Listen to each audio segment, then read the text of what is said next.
Some sort of explosion at a two-story home at 2830 West 25th Street happened just after 3 this morning. It may or may not have been related to natural gas. Salvador says he immediately ran from his home, jumped over this fence, and just as he was about to run into the burning building, he says a young girl came flying from the second-floor window. CLTV's Regina Waldrop is in DeKalb this morning with more. Regina?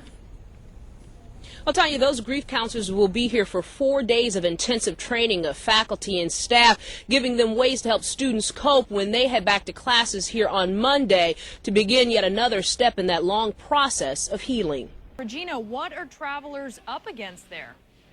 Well, Brianna, they're up against long lines and lots of other frustrated passengers. Just take a look at this line. Now, this line has been here since this morning. It keeps on growing and growing. So far, more than 130 American airline flights here in Chicago have been canceled. And more cancellations? Well, they're on the way for tomorrow.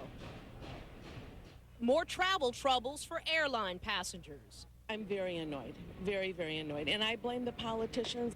The nation's largest air carrier is canceling hundreds of flights as it tries for a second time to comply with federal rules about wiring on its fleet of MD-80 aircraft.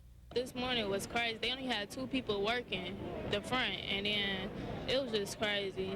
The jets have been pulled out of service so the wiring in the wheel wells can be re-inspected, and displaced passengers are clearly frustrated. These inspection processes are not random. They're not something that they suddenly surprise an airline with. It is a hassle, and we were supposed to be home last night, and I've got people back at my place where I work in Florida waiting, they're expecting me back. Bev Gordon is headed to Florida for a wedding. They canceled our flight last night. My husband was on the phone all night trying to get other transportation. The airlines rebooked Gordon on a Delta flight, but she is still annoyed with this huge hassle. They knew this was happening with the airplanes. So why do we, the common folk, have to suffer?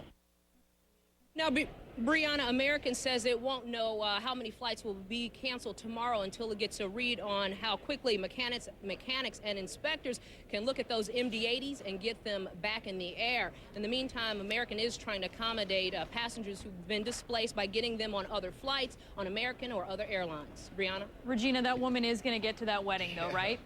She's going to get to the wedding, but she may have to make 2 or 3 stops before she gets there. Oh, that is so not fun. Okay, so this is what people are up against. Regina Waldrop for us with our affiliate CLTV. Thanks so much for that live report. All right, let's get an update on holiday travel at one of the nation's busiest airports. Reporter Regina Waldrop of CLTV joins us live from Chicago's O'Hare International. Regina, good to see you again.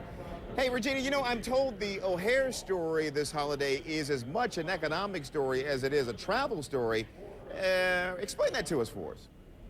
Well, Tony, because of the slumping economy, a lot of folks are not able to fly home to see Grandma for Thanksgiving. But I tell you what, the folks who are able to fly, well, they're taking advantage of an early Christmas gift, especially if they procrastinated in getting their ticket. They're getting nice, cheap holiday fares. Thanksgiving Eve at the nation's second busiest airport. And scores of travelers are on their way out of town for the holiday. I live in Chicago and I'm headed to Phoenix for a big Thanksgiving vacation. We thought we were going to have to drive like 9.5 hours. Colleen Ivy and her girls are headed to Kansas City, a trip they didn't think they could afford months ago. We wound up getting deals under $200 a ticket at the last minute. But with the economy struggling and airline seats going empty, carriers are cutting fares. Prices for flights from Chicago to other U.S. cities have come down 25% in the past 6 weeks. I'm definitely noticing a huge drop in prices now. Frank Antonopoulos is headed to Vegas for an annual Thanksgiving getaway. He bought his ticket early, but now wishes he had waited for a bargain. The prices like 2-3 months ago were just ridiculous. It's Regina Waldrop who has more on this story. Regina? Well, Judy, I'm right along Halsted Street in the River West neighborhood, and to get here, we had to dodge and swerve around numerous potholes. Now, city crews are out overnight repairing potholes on a stretch of North Lakeshore Drive. And when it comes to the number of potholes coming into the city's 311 center, well, that number is up tenfold compared to last year. Mayor Daley calls this the year of potholes, and it's something many drivers already knew. The potholes, man, is terrible when driving. It's all bumpy and stuff. The freeze-thaw cycles and relentless snowstorms have created the perfect storm for a vehicle's worst nightmare, the dreaded pothole. And they seem to be popping up everywhere, keeping pothole patrols busy patching a higher than normal crop of crater-sized holes. On an average day in winter, our crews are filling between 2,000 and 3,000 potholes a day. Tuesday, crews patched about 3,500 potholes, and yesterday they filled several more along a troublesome stretch of North Lakeshore Drive. And while potholes mean problems for drivers, for tire shops and tow truck drivers, they mean profit. Some shops say they've been selling about 80 tires a day. That's up from a daily average of about 20. And those tires and rims, they don't come cheap. It's the kind of business that we wish we didn't have, because people are never happy about coming in and spending. Some of these packages are one tire, one rim, $1,000.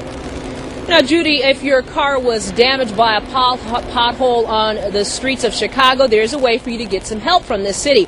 You can file a claim with the city clerk's office. Just visit shycityclerk.com/claims. And, of course, to report a pothole, dial the city's non-emergency number 311. And typically they say it takes 3 to 6 days for crews to get out and repair that pothole, depending on the weather. Reporting from the River West neighborhood, Regina Waldrop, CLTV News. Judy, back to you. Thanks a lot, Regina.